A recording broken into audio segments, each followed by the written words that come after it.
नमस्कार। Daily current news में अभी की खबर है, दिल्ली सर्विस बिल हुआ पारित।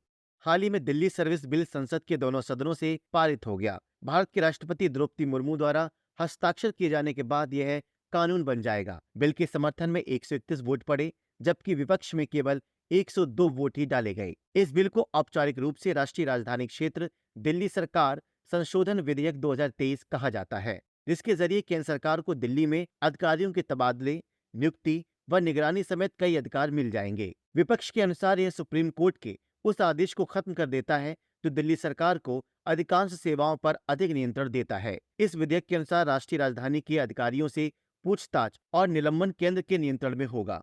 उपराज्यपाल को विभिन्न मामलों पर अपने विवेक का प्रयोग करने का अधिकार होगा। इसमें राष्ट्रीय राजधानी सिविल सेवा प्राधिकरण की सिफारिशें और दिल्ली विधानसभा का सत्रावसान, आह्वान और विघटन शामिल होगा। राष्ट्रीय राजधानी सिविल सेवा प्राधिकरण में दिल्ली के मुख्य सचिव, दिल्ली के प्रधान गृह सचिव और दिल्ली के मुख्यमंत्री शामिल होंगे।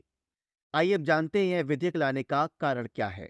वर्ष 1991 में संविधान के 69 संशोधन कर दिल्ली को राष्ट्रीय राजधानी क्षेत्र यानी नेशनल कैपिटल टेरिटरी का दर्जा दिया गया। 2021 में government of national capital territory act 1991 में संशोधन किया गया।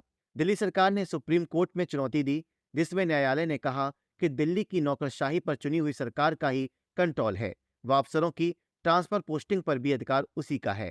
साथ ही कहा कि पुलिस, जमीन और पब्लिक ऑर्डर को बाकी सभी दूसरे मामलों पर उपराज्यपाल को दिल्ली सरकार की सलाह माननी होगी। इस फैसले के खिलाफ केंद्र सरकार एक अध्यादेश लेकर आई और इस अध्यादेश को कानून की शक्ल देने के लिए संसद में यह बिल लाया गया।